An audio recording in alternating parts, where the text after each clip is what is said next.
Some places have laws that say in the wake of a natural disaster, like a hurricane or a typhoon or an earthquake, vendors may not increase the price of basic supplies, such as bottled water, batteries, flashlights, gasoline for people's cars. Now, there are disagreements about whether these laws are a good idea. What do you think about anti-price gouging laws? Should shop owners be free to raise prices in the aftermath of a hurricane for bottled water, let's say?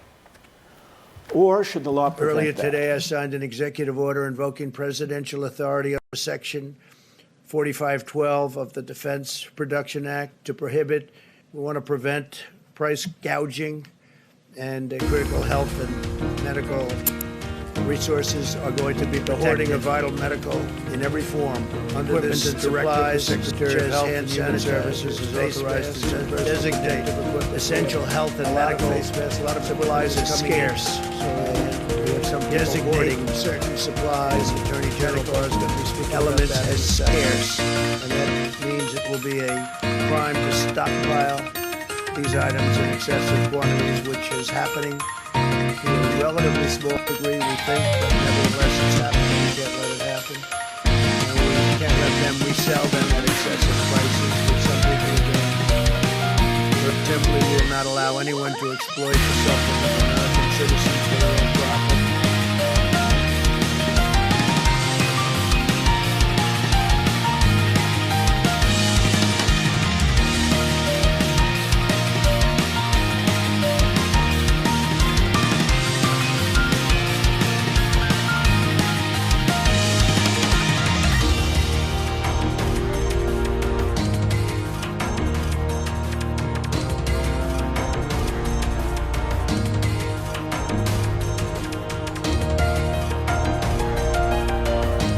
Price gouging laws are a type of robbery in a way. Because robbery? If I'm a shop owner and I can sell a bottle of water for $30 and that's where supply and demand match, right. Why should I be forced to sell it for $3? Emily? If you prevent a store owner from raising the price in a time when demand has skyrocketed, then you're not allowing the market to reach the new equilibrium. And the reason you don't want to force them to keep it at the low price is what exactly? Is it because you agree with Alex that you're robbing the shop owner of the increased profit to which he or she is otherwise entitled? I wouldn't say robbery. I would say that if you prevent the shop owner from taking advantage of this market opportunity, then you're sort of restricting their ability to maximize his profit.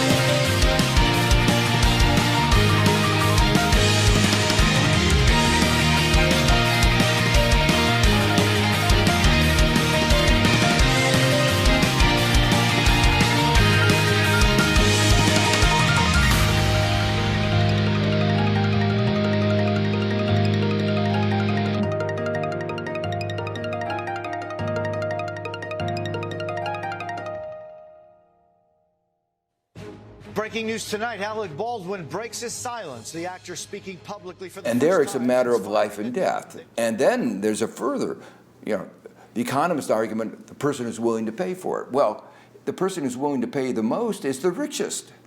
And so are we at that point saying, the person who deserves to live is the richest person. And the other guys don't have the money, so rather than dividing the water among everybody, and let's say everybody could live, that one guy says, well, I happen to really like not feeling even a little bit thirsty. Right. I think most of us would say that's immoral, that we are at that point allocating the right to live by the price system. So when they have these price gouging laws, as some states do, that say you can't raise prices of water or gasoline or of hotel rooms. The ayes to the right, 310. The noes to the left, 310. Order in accordance with precedent and on the principle that important decisions should not be taken except by a majority, I cast my vote with the noes.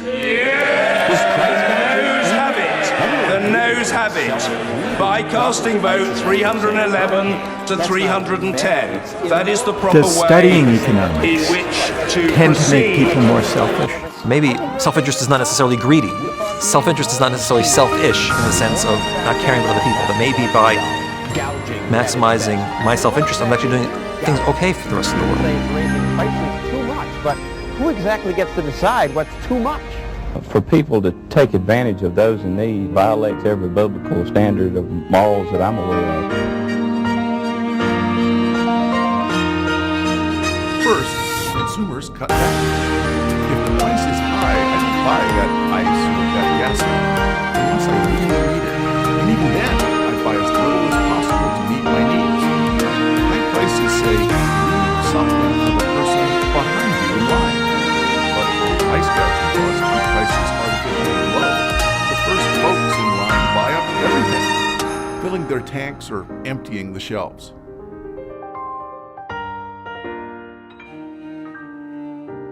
That's a mistake, because I think what it does is it ends up giving the goods to people who are lucky enough to show up early at the store before the store runs out.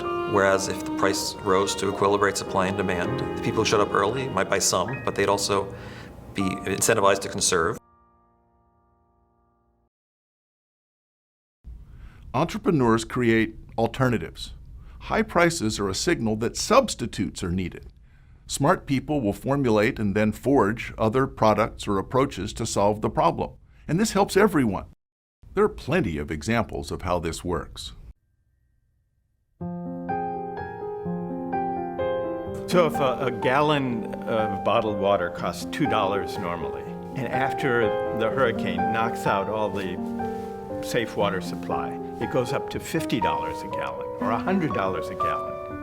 That's not morally objectionable. You really need a very big incentive for people to come in, to bring in bottled water. So you want the guy in the neighboring state to just get in his car immediately, fill it up with bottled water from his tap, and drive to wherever the hurricane is. $50 would do that. Whereas forcing people to stay at $2, you're just gonna have a lot of very, very thirsty people.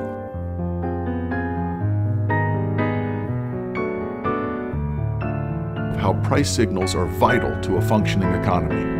I hope that you never have to deal with price gouging, because I don't want you to suffer through some natural disaster or an emergency. But if you are in trouble, you should want the price mechanism to be working on your side, encouraging the rest of the world to provide more of the things you desperately need.